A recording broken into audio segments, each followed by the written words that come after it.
That's cool. Another tech walks up and goes, "Hey man, I think it's full of oil."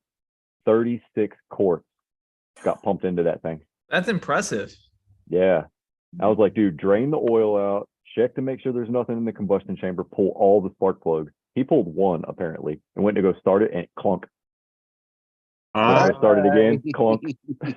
Broke 2 rods, man. Yeah.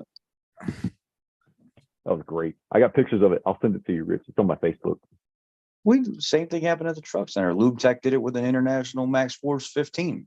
Just walked away, left the gun pumping, and you can imagine how many gallons of oil all over the ground. Walked away, went to the bathroom, came back with a soda pop in his hand, forgot he was pumping oil, and just oil just gushing out of the top of this engine all over the floor. Yeah. I got one out of Copart once that it was filled to the top of the oil cap. It was full. I mean, they didn't run it out of oil. Oh, Eric. Well, that was for rust prevention while in storage. Well, they put it in the wrong spot. It should have gone all over the rest of the car. Hey, the engine, we'll talk later. Remind me about the engine. All right, sounds good. Aaron, are you there? I can't hear nothing you're saying. Nothing. Hello? Hello? Yep. Did you get a drink? Did you get a drink? I was muted. Wait, we're still live. We've been live for like 5 minutes, and we're just. I know. I'm sorry. We Just were sitting here, just we were jaw dropping the jacking, yada ball. yada. But what that was is that was just raw footage. Is what it was. That was the. It was us in that our was natural the- environment. Yeah. That was the pregame interlude into the 5 after 9 p.m. Eastern Standard Time Wednesday I live got stream. pregame right here. That's the Here's your first time I've made Here's it. your pregame. Me too. Bubbly. Yep. That's where it's at. Howdy. Here's a story of a podcast Wednesday. Dude, I haven't thought about doing that. What? Who's Rogan? I don't know who that is. Rogan. BP, what up? Aldridge, everybody, King Ranch, everybody, welcome. All right, so we got an interesting one. I guess we're kind of gonna do a little see if we can snowball out. We got a whole bunch of text here, and lo and behold, we get into scenarios where we get vehicles in and the repair order states, the customer states, I have a rocking sound coming from my engine. I have a tinging sound coming from my brakes. I have a creak, a rattle, a squeak. And you try, Zoodad's in the house, and we try to find what all these noises are. And sometimes the technician's response, Ford boss, the customer states, I have chocolate milk coming out of my coolant bottle. Something to that effect. Does he know it's chocolate, or could it be caramel? Well, somebody done messed up, Bobby.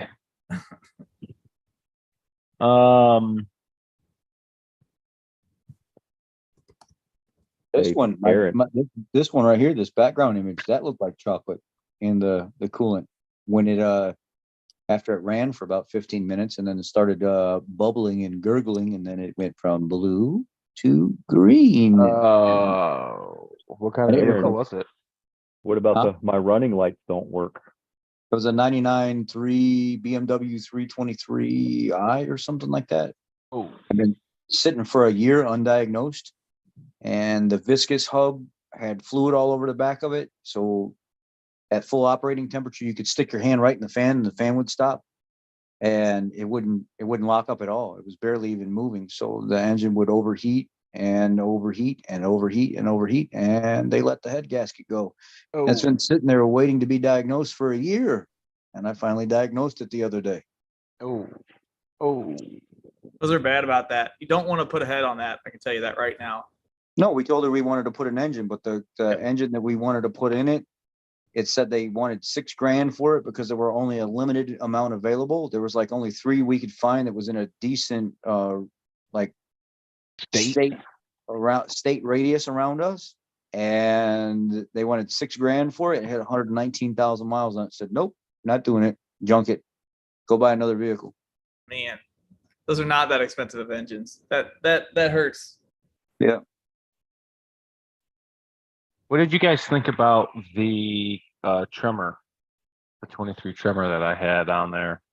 I liked it. DS got a little bit of information today about his 23, huh? Yeah, Huh? I mean, I don't know how true it is. I just got a Huh? text. Did it make you feel excited?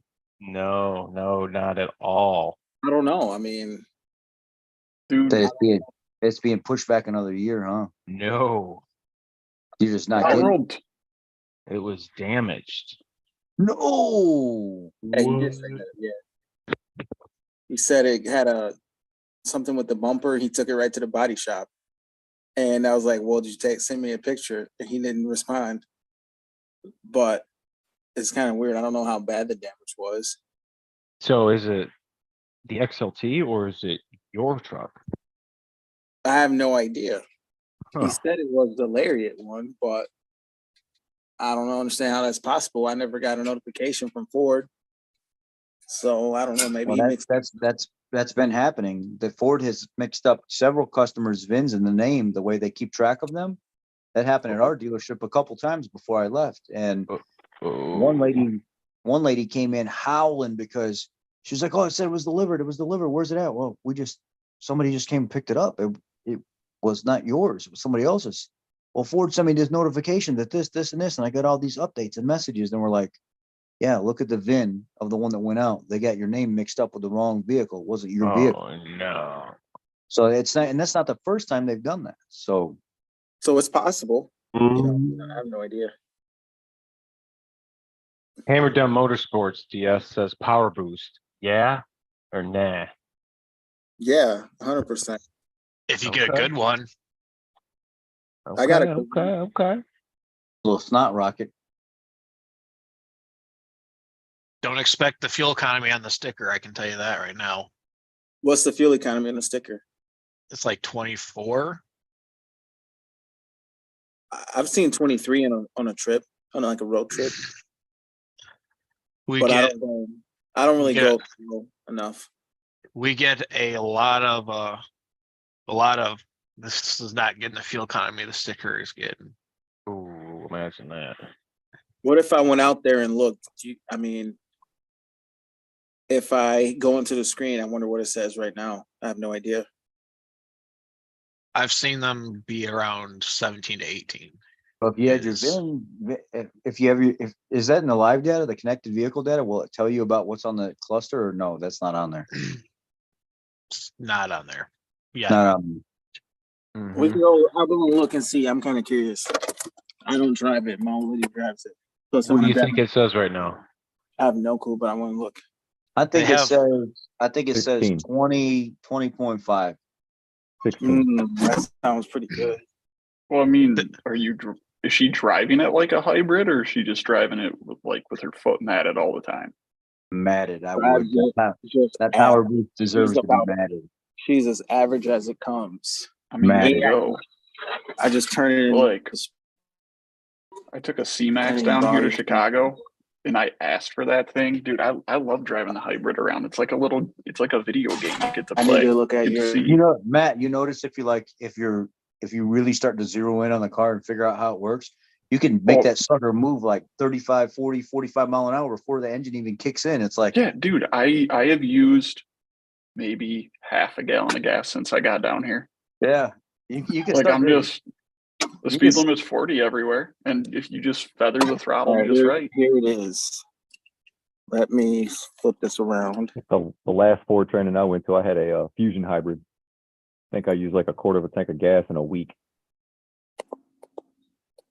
I mean, there's Okay. nothing wrong with fuel economy. Fuel economy is kind of cool. So I'll say this: it can get better than what they reckon or what the EPA says, or it can get worse. When you put it in hybrid mode, it will straight up, like cruising down certain roads, it will turn the engine off for a long stretch of road, maybe a mile. yeah. Once you get familiar with your hybrid, You can start to fine tune in how you are. Right. How hard you hit the accelerator and I mean, Erica drives her hybrid like a race car, so I mean, it's not doing anything Because they other can than freaking move, man. Dude, they scoot. not the first gens. I can tell you that. First Oh gen no, those smooth don't. gen. I gotta turn this. freaking Well, I mean, fan the off. first gen's nothing but a Prius because it's literally Toyota's technology. It's the same exact internals as Toyota. We got a Lexus Battery right pack now. says Toyota right on it. Full boss. It says 20.4 right now. Boom, baby. Wow, You- she's above Hey. average. You were on the money. Dude, my 3.5 gets better fuel economy than that. My 7.3 gets better fuel economy than that. Yeah, but Now, you're making yeah. it to what, like Well, my 150 to the 2004 wheels. Hyundai Accent gets better than all two when of you those. throw this in sport mode, that's how I drive it. Sport. Yeah, my 5-liter F-150 with 33s and a 2-inch level, it doesn't even come close to that. It sucks. What do you Not got? gonna- my 10, Ranger gets better than that. 11. If I reset it and I drive, like, let's just say I drive, like I'm going out of town, like I'm coming to see you or something like that, and I just set it cruise like 70, 75 mile an hour, I'll read like 17 and a half. Oh, But shit. if Okay, I'm okay. but if I'm like in it and I'm not paying attention and I'm not trying to be nice to the truck, 15.8, 16. When I put those 33s on there, everything went downhill. Before that, with the factory tires on there, I was getting 19, 19 and a half, You guys 20 wanna see something everywhere. depressing? Did you put the new tire size in the PCM, Rich? Yeah, I recalibrated everything. Okay, yeah. Hey, Aaron, what is that GMT 900 behind you get with all the goodies on it? You know what? To honestly say, I don't drive it enough to even give you a figure. I don't even know. Yeah, I was gonna say that 7 thing's miles to the gallon. that thing's 7. 99 miles to the gallon because he don't drive it. Yeah. Here, I'll Takes 3 tell you gallons guys to start it. what the 7.3 is getting. That thing's gonna say 11. With or without the misfire, Sean. It's got to be like 13 and a half. So far, no misfire. 13 and a half. 10.9. Dude, Wow. that's better than a 6.2. 6.2, You can you keep can that get 7 miles 7.3, baby. 7 miles a gallon or 7 miles a gallon. Hammer down says my RAM. My on 6.2 35 never gets gets down that 14 low. max. Brandon Power Stroke said he gets 10 something in my 6.0. Platinum power boost. My buddy Mike gets about in the high 30s in his F-150 diesel. Oh my god, And low- F-150 3-liter. Dude, And I remember when low those 30s in the city. when those first came out, we had a guy that bought one from us and then put like whatever, I don't remember what size they were, but they were LTs. He put LT tires on it, like load range E's. And he's complaining that his fuel economy was bad, wanted Ford to buy the truck back. Like, no. Dude, you're trying to move these giant tires around. So we swapped some from a stock unit. His fuel economy came back. Who would have thought? How are those trucks? I don't see those trucks. Are those 3 liters pretty good? There's only 5%. They were like 5% sold the first 2 years and less than that the last 2 years. Yeah, So I mean, you're better off looking at Land Rover for quality. Oh, that's Ford. all you gotta It's- say. It's the same 3-liter. But Ford made it for Land Rover too, so Dude, I didn't know that. I was working on a Jaguar the other day, and people were like, that's the same engine as the 3.9 that was in the Lincoln LS. And I was like, what? They're Yeah, like, yeah, the 4.2 was expanded No off kidding. of that. And I it's was the like, AJ. I had no idea. Yeah. Well, you know what else I found out recently is the Land Rover the LR3, like the 04, 05 LR3 has 2 engine options, either a 4.4 V8 or a 4-liter single cam, which is the same 4-liter single cam that came in the Explorers and Mustangs. What? Yeah, I opened up the hood on one of those. I was like, wait a minute, who did this? Why is it like this? This isn't supposed to be That's here. funny. Then I looked it up. I'm like, why did they do this? Yeah.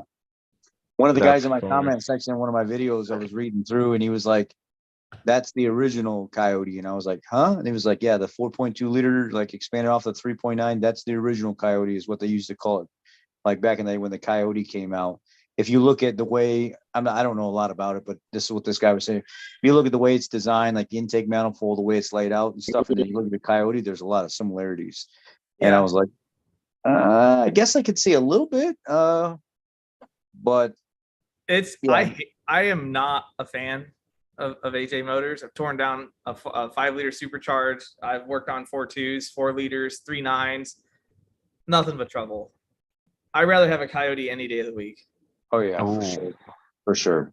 As long as it's not third gen. I don't care. It's That's not still an better. 18, 19, or 20. Why would That's what I was gonna say. I guarantee the that's still 18, better. 18, 19, and 20. The 50, 18, 19, and 20 is actually a true 302. It's like 302.99, something like that. The ones before that were like 298 or something like that, 299.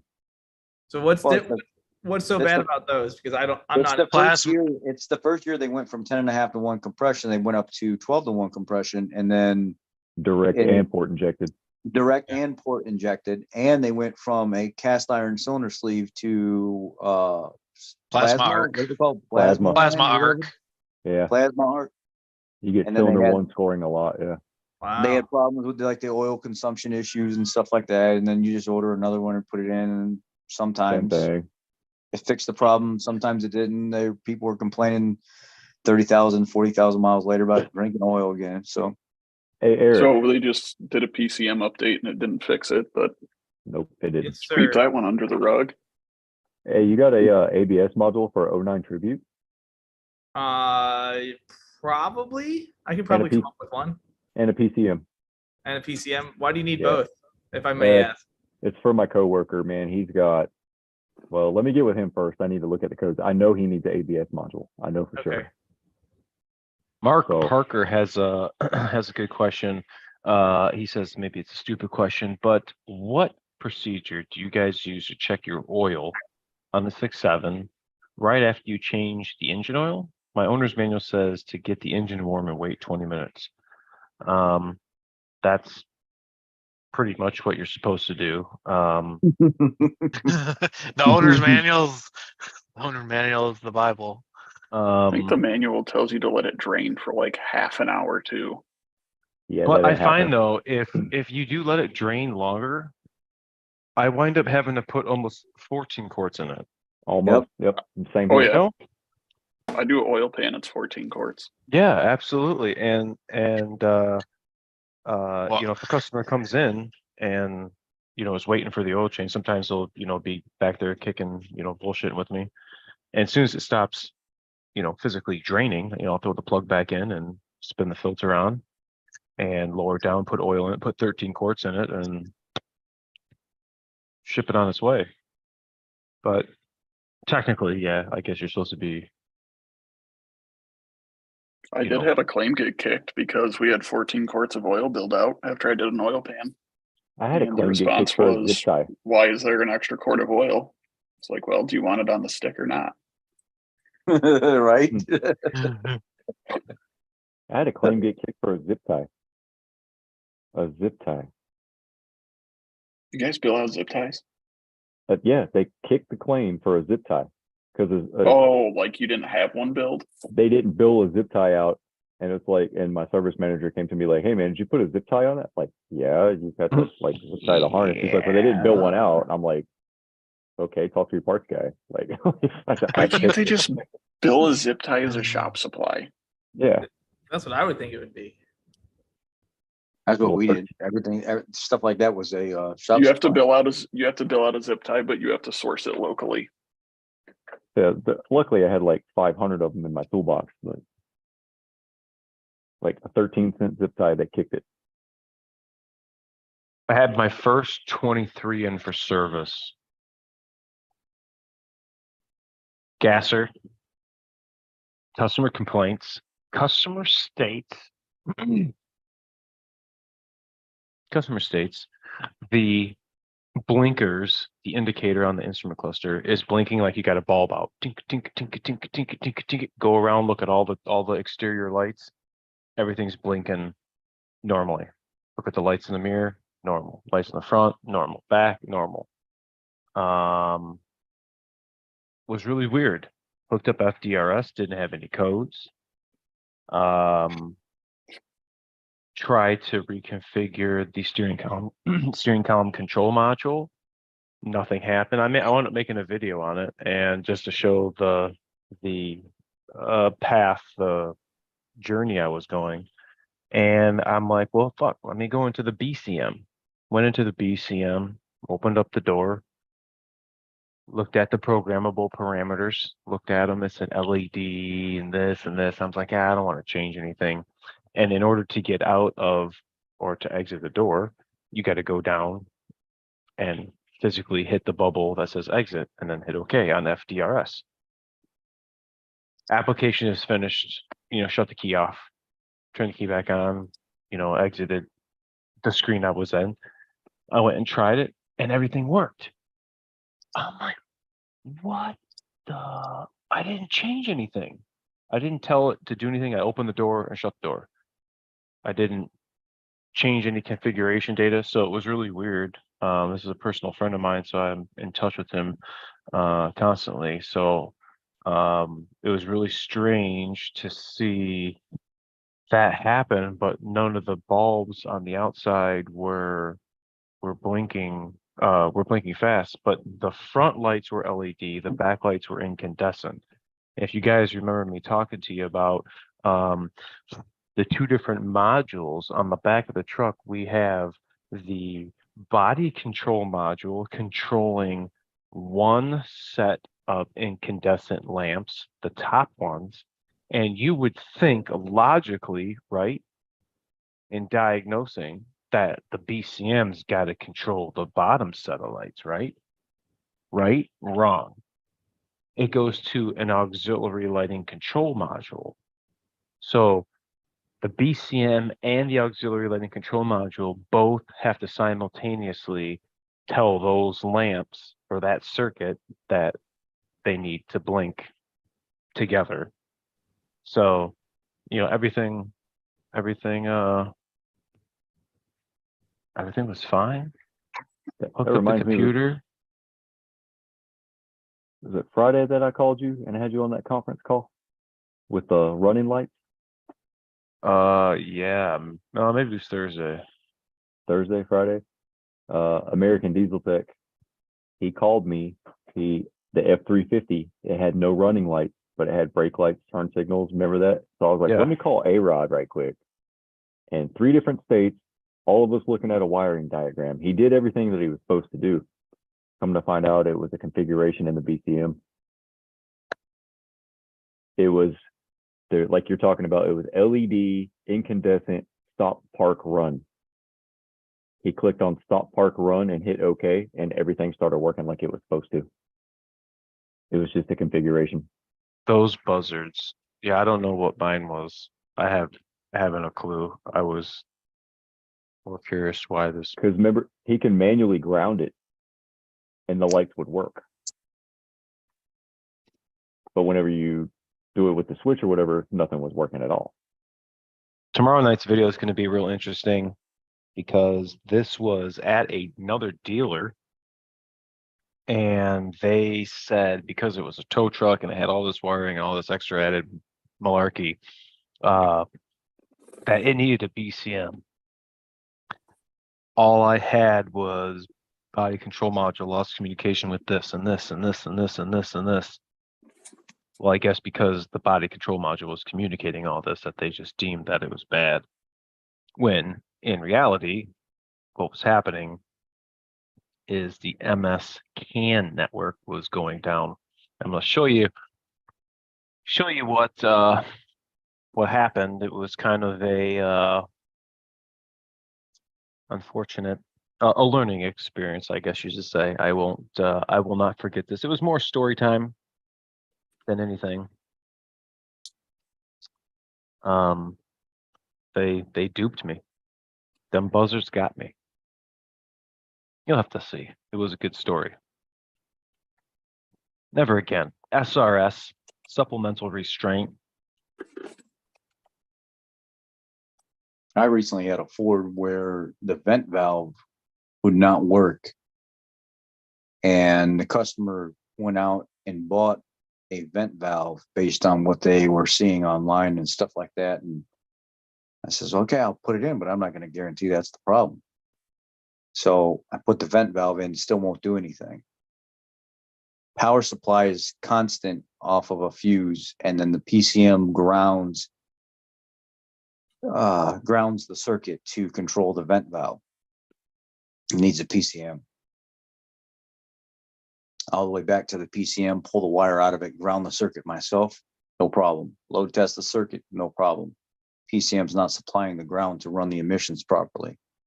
Okay. And it's like that same PCM that used to be, $350, $400 is like $900 now, aftermarket. That's not even through Ford. That's aftermarket, $900. That's how outrageous all this stuff is getting right now.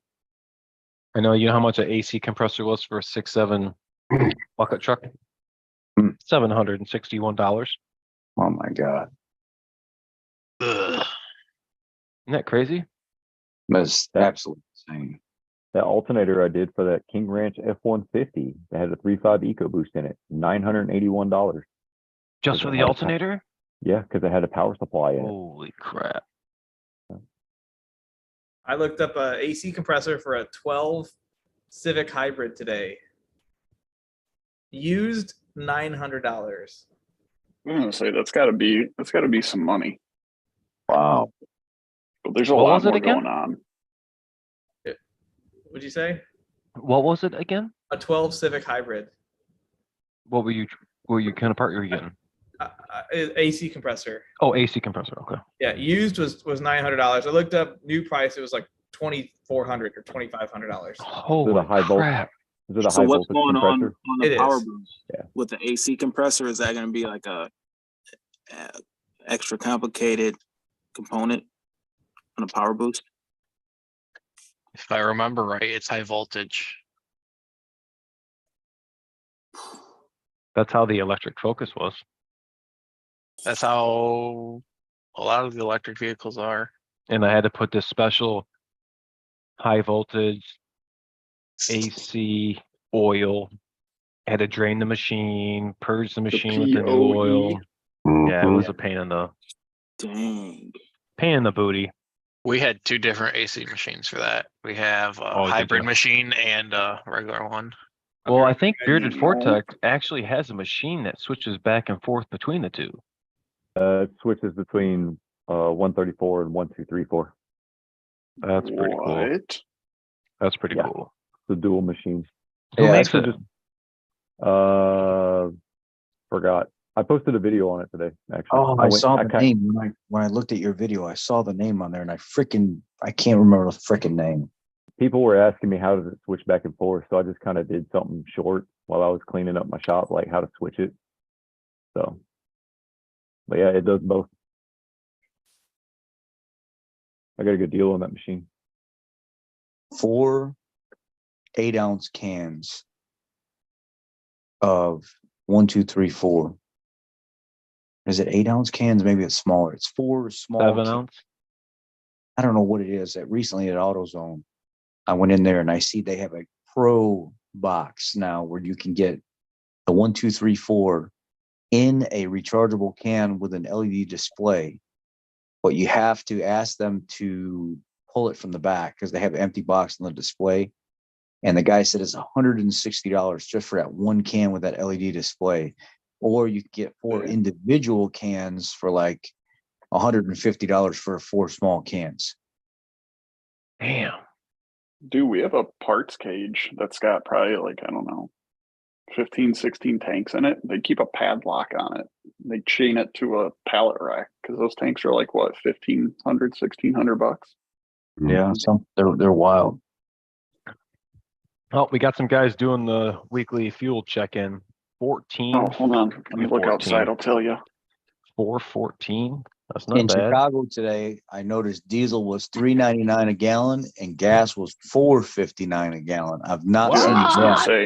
I What? just Yeah. looked out the window. Diesel's $3.99 a gallon over here. Gas is killing me. Wow.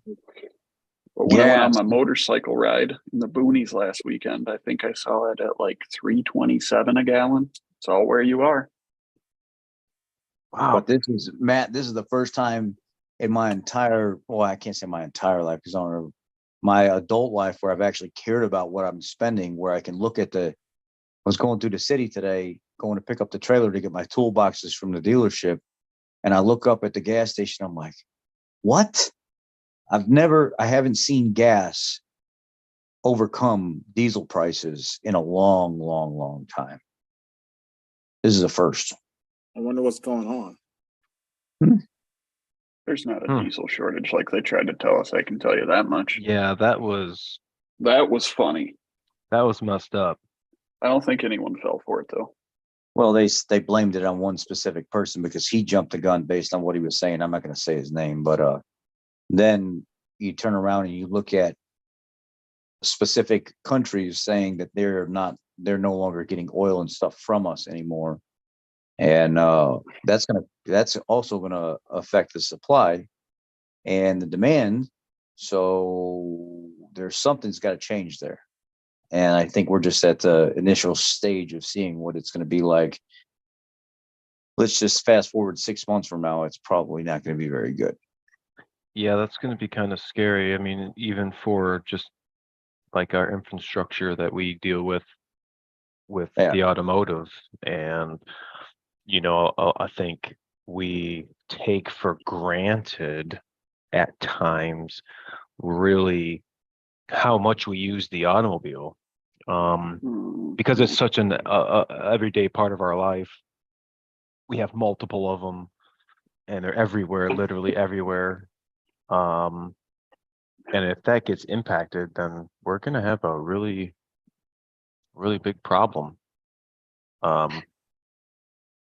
with everything, because commerce is moved with a lot of diesel vehicles, whether they're over-the-road tractors or a lot of them in this case, super duty ambulances, garbage trucks, tow trucks, you name it. Dude, speaking of costs going up, have you seen how much like the destination charge has gone up on vehicles now?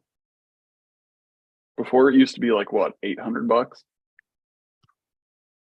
Now you look at a window sticker, it's $1,800. Oh, Wow. I mean, I was blown away because Oh. I was looking at one on Monday. It was an XLT 2367, which I had crawled under one before and cried when I saw how the SCR system works now. Why do you have to do that to us? But 77 grand for an XLT, which there's nothing wrong with that. It's just I wasn't a platinum that price a couple of years ago. Here's the thing about destination charges. Why should the consumer have to pay that? They didn't ask you to ship it to the dealership. You know what I mean? That's part of the dealer's inventory. And they don't get the chance of picking Yeah. it up at the plant. Like you can't just No. go pick it up at the plant and save the money, It's- even if you live right next door. Well, like I'm pretty sure the destination charge to get a truck from right next to the plant in Kentucky is the same for someone that's going to get one in like Prudhoe Bay, Alaska, right? Like it's the same amount. So who's Yeah. part of Where's, doing like- business. And they're making Just a money off of flat that because rate. it It's gets like the rolled shop into your supply. finance. Yeah, Do what, Ray? they found another way to make money without it feeling like people. I mean, that's just what it is. It's in every business. Whether people think that they need to make money in their shipping department or make money, it's just another way for them to make more money. It's all it is. We had like CCV filters. When you look at what the markup is on that, it's about 1,000%. We had a customer come $16. to the dealership to pick up a vehicle and was like, what's this extra like $2,000 here? Like I see destination chart, all this other stuff. Well, that's because of certain things that we put on the vehicle to make sure the vehicle is identified properly. The customer's like, I didn't ask for any of this crap. I didn't ask for VIN etching and all this other stuff and like take all this crap off of this window sticker because I did not approve any of that stuff when I went to when I told you I was gonna come pick up this vehicle or I was interested in it when it was delivered. And they literally had to eat like almost $2,000 of what they would normally tack onto it. There's just business in general, destination charges, VIN etching, spray like the Scotch Guard stuff before the customer even asked for it, the paint The dealer protection stuff. documentation fee. There's documentation fees. There's all kinds of stuff that go into Dude, how, buying. what is someone doing that they need to charge thousands of dollars for document fees? Like what's, what is being exchanged there? I've never understood it. No one can And give me all- an explanation. This- All of this gets rolled into your loan, so you're financing it. You know what I mean? So you're paying on it for what, 6 years? You know what I mean? Yeah. Yeah. So it's actually two people making money off of it. The manufacturer's making money, and then the bank's going to make money off of it. So I'm Well, paying and- $450 for and- 10 years. What's Yeah, really and the finance guy that jumped you up 2 points just because he can. yeah, Well, they're that's- allowed. that's- They're allowed 2 That's points. the other thing, Matt. Yeah, is so that he's got a nice truck and a nice house, but you're sitting there screaming, paying for it. a lot of people don't understand that. Like you go to buy a new vehicle and you sit down, they're like, oh yeah, we can get you at 4.5 or 5.6 or 6.7%. You're like, I thought my credit was better than that. I thought I was going to get a better deal than that. I thought it was going to be something like 0 or 1.5 or They're whatever. allowed 2%.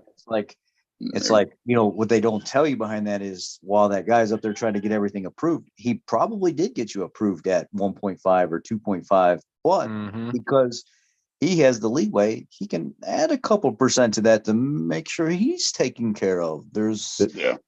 This is there's a good things example. that people don't even tell you that go into all this. A good example. Get your own financing before you even go. Yep. Yeah. Yes, True. but most of the Absolutely. time, you get the numbers and everything written down on paper, and they say, "Okay, how are you going to pay?" Right? And you say, "I'm going to pay cash, or I have my own financing." They're probably just Exactly. going to ruin your deal. They'll say, "Sorry, we don't want to sell the car to you." And they do Yeah. that. I've had salesmen literally tell me that I say, I'm going to throw something your way. And I'll say, what if I came to you? I had my financing set up already. We get all the way to the end. We talk all the numbers and stuff are final. And then I'm like, oh, hey, by the way, I have a 2015 F-150 that's got like 60,000 miles on it. I want to trade in on this that we didn't factor into this. Exactly. Yeah, that just changed the whole entire process on how we do business. Now I've seen the numbers. Now I see everything that goes into it. And the reason I didn't bring it up when I first started this is because I know you can mess with all this stuff and I won't see what it looks like. Well, guess what? Now here's my trade in at the tail end. And the salesman was like, literally, I probably will try to find a way not to deal with that type of person because now I have no control over what just happened. So my brother used to do sales. I got him a job doing sales when he got out of the army, and he told me that trick. It's the 4 square method. A lot of people, dealerships do it. Don't fall for it. You may not see the paper as a 4 square, but technically that's what they're doing. And the bottom right is payment. Never focus on payment. And then the top is your trade-in and what you're giving it. So when you go in there, either A, have your own financing, or B, don't tell them you have a trade until the very end. Because once you know the price of the car that you're getting, now you're like, oh yeah, by the way, I have a trade. That changes the whole thing. Yep. And they're allowed 2% on, if you finance through them, they're allowed to adjust your interest rate by 2%. So that's why I said have your own financing, whether it be through your bank or your credit union or whatever it is, you'll get a better deal that way. Mhm. So Yeah, because odds are their finance guy called whoever you were going to finance through and bumped it up and got you the exact same rate and just tacked 2 onto it. so he can make his money off of it. Oh, I got you, buddy. I got you. Yeah, right. You got me. Back to the documentation fee. So Missouri just changed the laws like 3 years ago on dealers in the state of Missouri. If you charge a doc fee, you have to charge. They just raised what you have to charge. They determine what you charge. So it used to be $199 doc fee, and now it's $399. What? So here in North Carolina, it's anywhere from $3.99 to $9.99. Wow. And so I found this out too. I can go in there and buy a vehicle, right? And then right at the end of the deal, be like, oh yeah, here's my trade in. Okay, how much you give me for my trade? Oh, by the way, I'm not paying the state inspection and I'm not paying the documentation fee. So by law in North Carolina, I don't have to pay that. I don't have to pay the shipping charge either. I didn't ask you to ship it to the dealership. That's going back to the thing that Matt was talking about.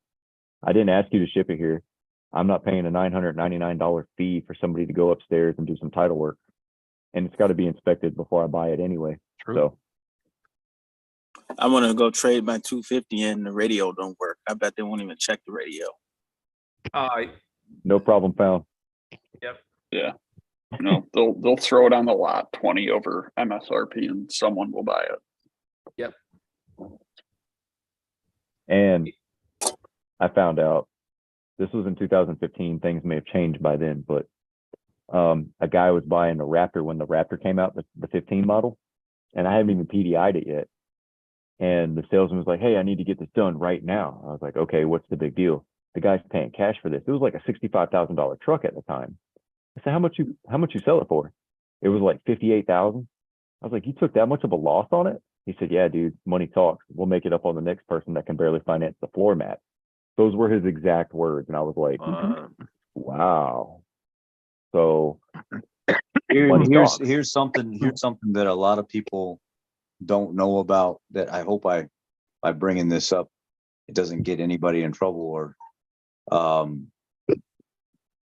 one of the things that a lot of people don't realize is when you go buy a new vehicle, especially if it's or a used vehicle, especially if it's you're in an auto group, or maybe you just got one or two dealerships and people are running the businesses, the owner of the company, the owner of the actual businesses, has to get a certain amount of money per each vehicle that the people don't actually know about. So if Jacob, Henry down here owns this Honda dealer and this Ford dealer, he may have a deal with the general manager right up front, right out the gate, that says every single vehicle that is sold through this dealership, I don't care what the price is, I don't care what you're doing or how you handle your business running my store, I need at least $1,000 tacked on to every single vehicle that I make off of them. I don't care what you do or what you lose, as long as the vehicle is covered, but every single vehicle I make $1,000 on my end personally, that doesn't actually go to the business. So they actually can implement those things at dealerships. And I've worked at several of them where the owner of the company has to make at least $1,000 on every single vehicle before the company makes the money. Wow. there's a lot of shady things that go on in sales. Oh yeah. That's one way to do business. Salesmen get bad rap. Mechanics get bad rap. But it's a business. It's there to make money, but there's a correct way to make the money. You know what I mean? All of us know that. The other thing is too, is everybody, when you think of the word salesman and the bad notoriety behind a salesman, you think of it a slimy used car lot. You don't think of dealer. So people go to the dealer expecting everything to go hunky dory, everybody to be completely transparent, but it's not that way. Did you guys see that video I posted about a week ago about a Ford dealership in Charlotte, North Carolina? They upsold a Ford F-250 by 43 grand. Dang. Yeah. And they're getting sued. Well, look at all the freaking new Broncos and stuff that were coming out, were $50,000-$60,000 vehicles, $70,000 vehicles that were selling for 110, 115, 120, 130, and people were buying them. But see, the thing with this one is this is kind of the customer's fault, but at the same time, it's the dealer's fault for what they did. So the customer went in and it was X amount of dollars, right?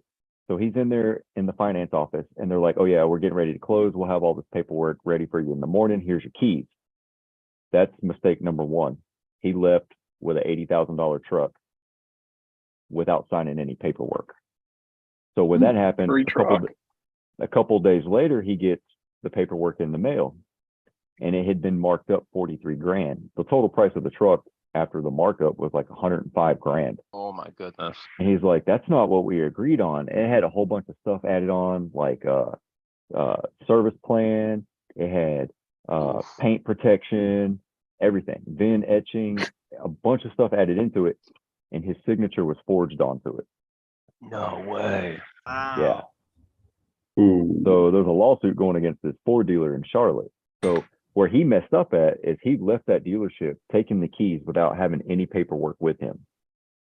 I don't Yeah, care if what it's happens if he got pulled over? He'd get that's I don't care if it's 1 o'clock in the morning. I've been here for 3 hours already. I'm leaving with paperwork. I'm sorry. Like, What about, hey, what about this one? I brought it up before, but it's been a while since I brought it up. And maybe there's some new people here that don't know this.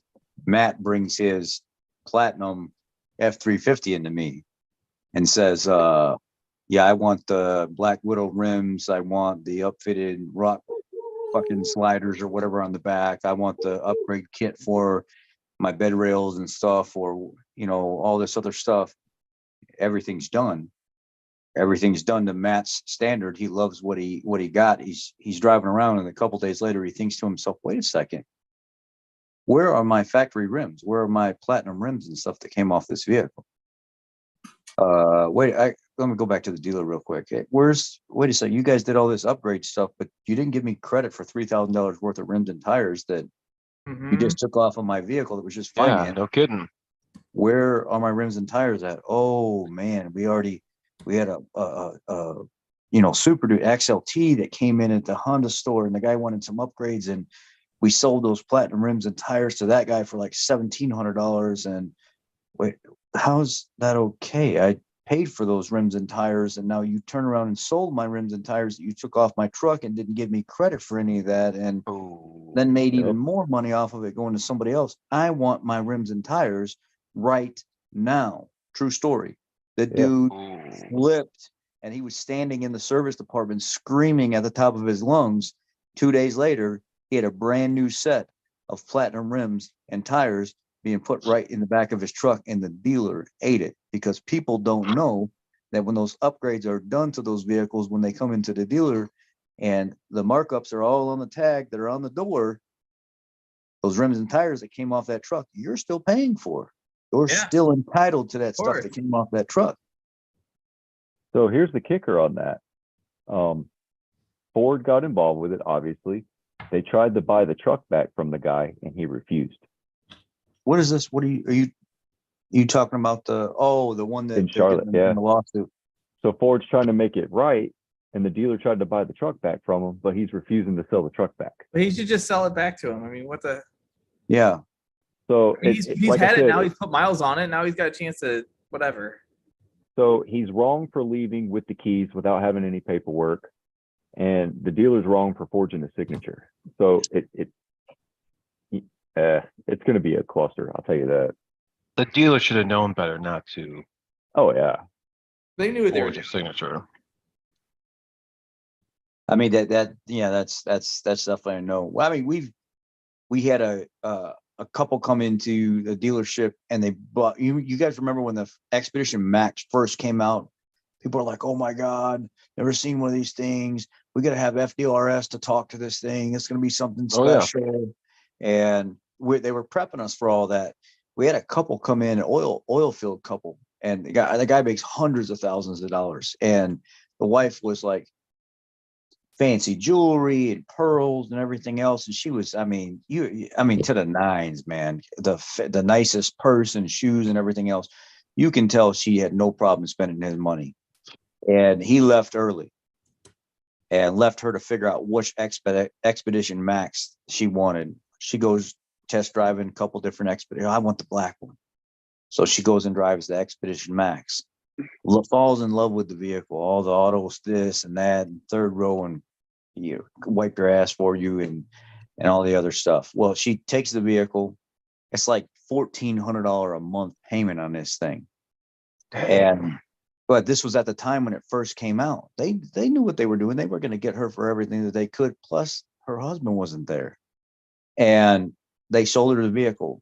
She came back a week later after she put 2,200 miles on this thing, and turned it right back into the dealership and said, "I refuse to keep this vehicle," and left it on the lot and walked away. They took that vehicle back from her. They honored I don't know what power she had or what it was, somehow got her out of that financing for that vehicle. After putting 2,200 miles on this thing, took it out of town, drove everywhere in the thing, brought it back and said, this is not what I thought it was going to be. I don't want That return policy guarantee, huh? it. I would, how? On an $80,000 vehicle? No. No. You just put They must 2,200 know miles the on this market, thing. That's like unheard of. I Yeah. mean, they must know they can sell it. They can turn around and sell it still. I mean, it was brand new, so you're right. I mean, it was hot. So somebody was going to come in and buy it. Somebody was going to take care of what they were going to lose on that. But it had to be sold as used, not new anymore. Correct. And used, sometimes you end up making more money off of. Here's a question for you. A lot of people don't know this. What's the definition of a new car? Something that was just built. Nope. New. It hasn't been registered yet. Never been titled. Really? You can have a 1979 car with 300 million miles on it and it never had a title. It's considered new.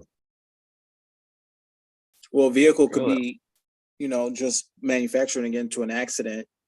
They fix everything and it's got collision work, but it's still new. No one ever titled it. So the general manager at the dealership, he used to love expeditions.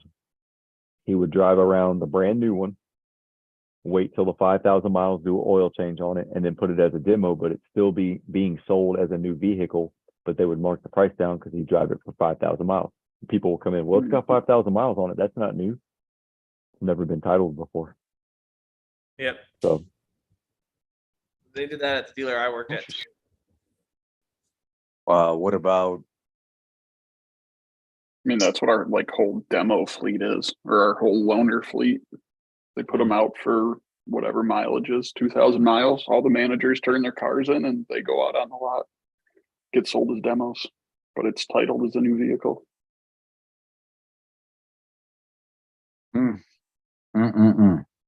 The The Kawasaki dealer I used to work at when I was a wee lad about 10 years ago. Kawasaki's engines headquarters is in Grand Rapids, and our dealer was the closest one. So we dealt with their entire lien pool. So what Kawasaki would do is they could have a cash bonus, or they could buy units in a lien pool, which Kawasaki would keep a lien in their name on the unit, and they could run it as long as they want, or however long they want, and then sell it to dealers as new once they were done with it. we need to go ride, Matt. Ride? Yeah, we need Kinda to go ride. ride. Ride we shall. Hey, this is actually pretty cool. I just saw this in the comments. It says, for your information, if you don't make your first payment, you can call the bank and flat cancel the contract. It's called first payment default. But would they take the car after that? I'd assume so. Probably.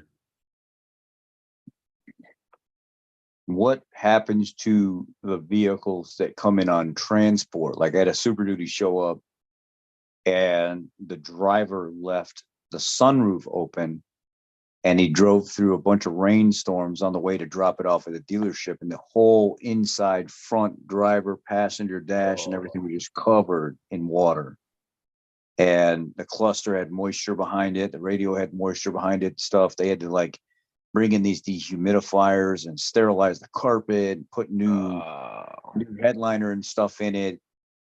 And I never seen that vehicle again after that, but I never really asked what happens to that vehicle after it's all set. And it was past the threshold of reporting a certain amount of damage done after it's dropped off by 24 hours. And I guess because they missed the threshold, you can't turn that vehicle back in. Now it's yours because you did not hit the deadline to report what was wrong with it when it showed up. So wouldn't the transport company pay for that? I mean, they're supposed No. to. We're supposed to. My brother's a inventory manager at the Mazda store here in town, one of them, and he's the guy in charge of checking to make sure none of these cars are damaged when they come off the truck. And 99.9% of the time they're perfect, but it's always that 0.01% where they back the car off the truck and miss the ramps, and then tore the whole bottom of the car up, or caught a bumper on one of the lift rams on their transport truck and tore the front bumper off of it, or Rocker panels missing. stuff missing. They come in without floor mats. They come in without, and thankfully my brother's really thorough with that stuff, so nothing gets missed. But a lot of dealerships don't have somebody that's that thorough, and you walk around the vehicle, if you're my height and it's a truck and it's sunroof's open, if you don't look inside, you wouldn't know. Hey, I had a brand new Bronco come in with the sway bar in the back seat. What? It's Bronco from sway bar. IKEA. Sway bar was in the back seat, literally.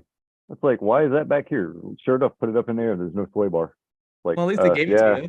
Here's the fact. We're just gonna throw that in the back seat. There you go. It's always Yeah, like the 9 guy- times out of 10 when they have something that is screwed up, it gets dropped off on like a Saturday. So Oh, yeah. there's no one there to sign for it. And it's something that got like smashed or stolen, broken, whatever. And then, our lot manager's like, what? I can't do anything about this. The dude literally dropped it off in the middle of the night on a Saturday. And it's What Monday are you now. gonna do? You can't make a claim with the transport company. Yes. Yeah. What the heck, dude? I hate night drops. I had a guy drop a Land Cruiser. I bought a Land Cruiser out of Chicago, and he didn't check for a brake pedal before he pulled it out of park, and it was on a ramp trailer, like a 3-car ramp trailer, and it rolled all the way down the ramp and blasted through my gates like in a police chase. Like my gates were just like ripped the hinges off. It was like $7,000 worth of damage, and then Oh crap! he came in the next, like I had to pay him. I told him not to drop it. He dropped it at midnight. I met him the next day to pay him, and my gates are all screwed up, and I was like, what the hell happened here? And then because it was a Land Cruiser, there's no damage on it. There's nothing. I couldn't tell that it hit the gate because he had pushed it into a different location. And I almost got the police involved, and he's like, oh no, man, the truck rolled off the trailer. What? So he ducked his insurance company, and his insurance company wouldn't cover it. They were on Central Dispatch. I had something posted. Like I went in there, I made a claim on there, but because they never confirmed that they ducked their insurance company, I had to turn it into my insurance, and my insurance is pursuing whatever with them. It was just a disaster. But yeah, night drops, What the weekend hell? drops. No. You guys, Yeah. It's You fun. guys Dude, the remember my only time fiasco? I've had Or- like a successful insurance claim or whatever was, I don't know, it's like 8 years ago. I had gotten my 6-liter, and I'm like, oh yeah, we're putting MBRP 5-inch exhaust on this thing. Turbo back, baby. So I ordered it from Extreme Diesel, XDP. It Oh, was I being used that. shipped via FedEx.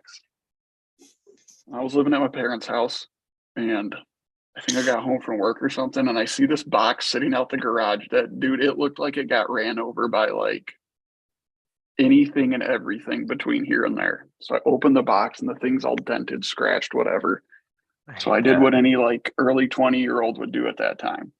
I'm like, this isn't going to work. So I went on Twitter, and I took a picture of it, and I tagged FedEx and XDP, and I just said, what the fuck? And like within 2 minutes, I had my phone ringing, and they're like, give us your order number, give us this, give us that, and if you wouldn't mind, take that off Twitter. Next day, they overnighted me a brand new exhaust. Oh wow! And that never happens. Usually, like, dude, I'm in a battle with Xbox right now about a game that I bought that is so buggy I can't play it. And they're like, well, you bought it and you played it longer than our minimum or a maximum allowed time. It's like, well, how am I supposed to know that unless I do it? So things aren't like they used to be. You guys Just go on remember my- Twitter. Just you remember my- piss and my- moan on Twitter. Do you remember my story, Aaron? That when I got called to the office by the general manager, is no longer the general manager at the Ford store with the Mach 1 Mustangs. Vaguely. So I noticed the trend was happening here with the Mach 1 Mustangs. The Ford was shipping these things out with a CV56 sticker. Was it CV56 or CV51? It says right on the window, CV51 or CV56. 51. at 51, and it says all the things that are in the vehicle. I'm like, okay, that $400 car cover's not in there. It says it's in there. This is not in there. That's supposed to be in there. That's not in there. That's supposed to be in there. And all these Mach 1 Mustangs are supposed to get wheel lips installed because the tires are wider than the actual body of the vehicle. So technically, the manufacturer made this to have the wheel lips installed before the customer leaves the dealerships, because federally it's not safe to be on the road because they'll throw rocks at other cars and it's a safety issue.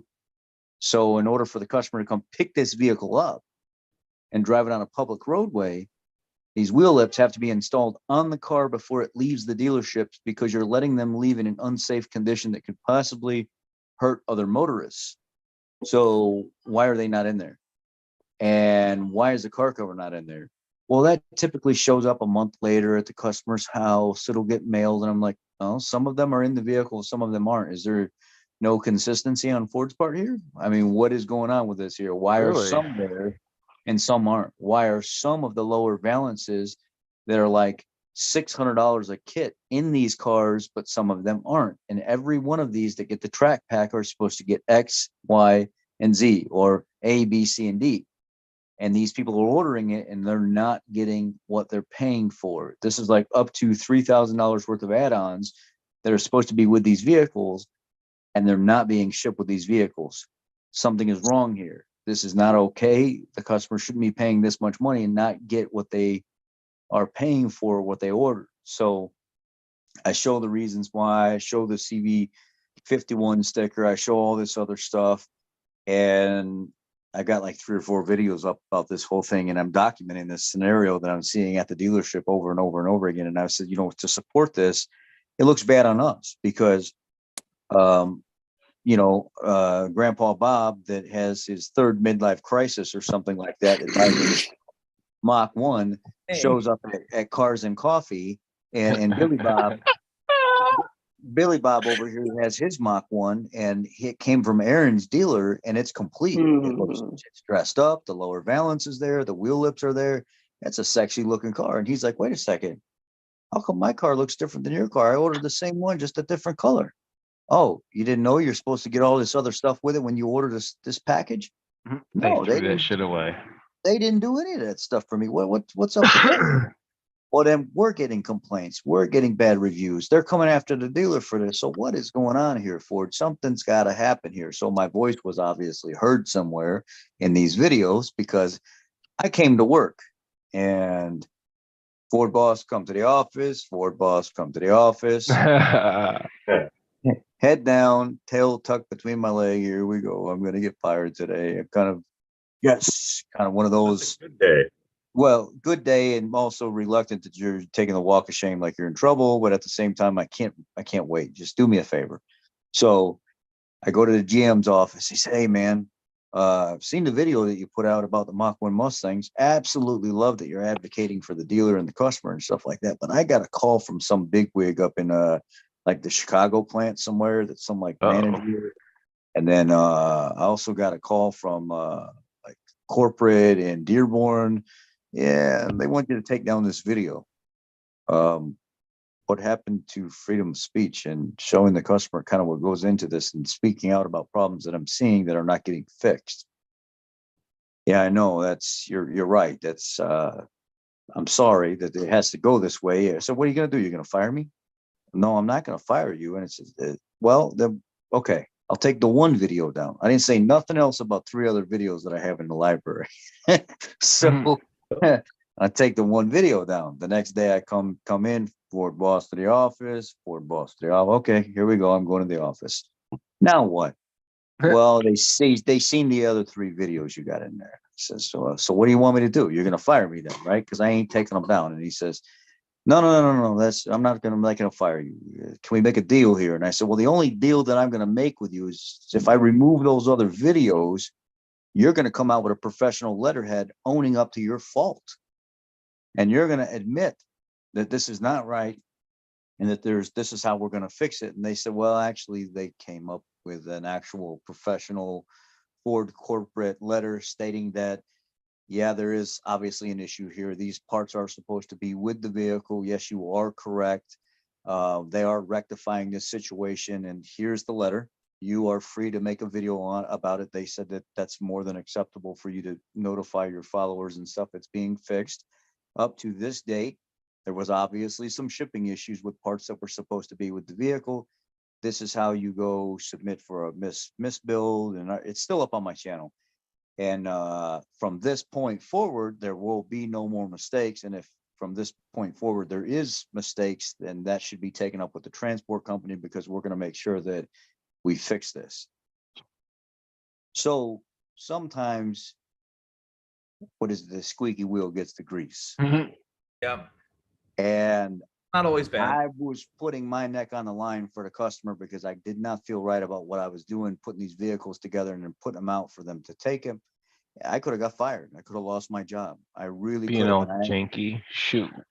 I expected to lose my job because of that, but because I was keeping it professional and keeping the customer notified, and I was trying to be an advocate for the consumer, because it's because of them that I have a job, I was able to get something True. taken care of. And these are the types of things that happen that people never hear the story about. 10 years from now, somebody on this live stream right now is going to say, I remember the guy that actually made this happen. He was telling a story one night, some Wednesday, some chubby cheek, squirrel cheek fuck was talking about the story that he had with Ford, and that's how it happened. That's how the Mach 1s ended up getting straightened out. It was because I was the squeaky wheel and I got the grease. That's freaking awesome. Check this out, man. I love Ford. I'm not laughing at you, Rich. I love Ford, right? But which engineer had the bright idea to put an air compressor and fix a flat in the trunk of a Mustang instead of a Oh my spare tire? God. That's No kidding. They could have one at of the least most done ridiculous things like ever. what? That shouldn't even be an option. Yeah. That should not even be an option to go buy a vehicle without a spare tire, and all you have to rely on is a can of fix a flat inside an air compressor. Oh, dude, the blowout. European car has been doing that for 20 Yeah. years. Oh Yeah. yeah. Well, why can't they do like what Rarely- Porsche rarely does, where they that have ever even the work. tire with the sidewall that shrinks down to Yeah, the size of the rim? inflatable ones. Yeah. With the expanding wheels. I don't even think they do that anymore. I think they Tires. just don't have them. The last one I saw was in a Cayenne that I had to work on when I was at the Quick see- Lane. I can see that, but I don't think like 911s and Boxsters. I don't think those have any. It's just like, Hey, do you ever who- get any like old 911s that might run but just need some work? Because I'd love one from like the mid 80s. Oh my god. Those are And it's all expensive.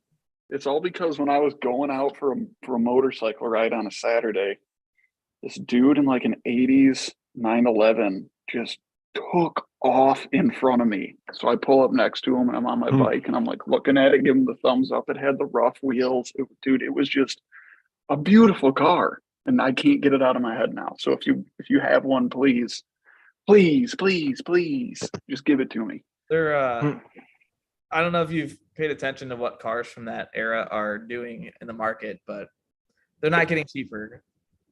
No. Freaking A. I think we're gonna end it there. Customer state. Why does my truck not start? Well, Jill, it's because you put DEF in your fuel. So don't hit that. I appreciate it. I appreciate everybody coming on tonight. Make sure to check out tomorrow. Come by the channel.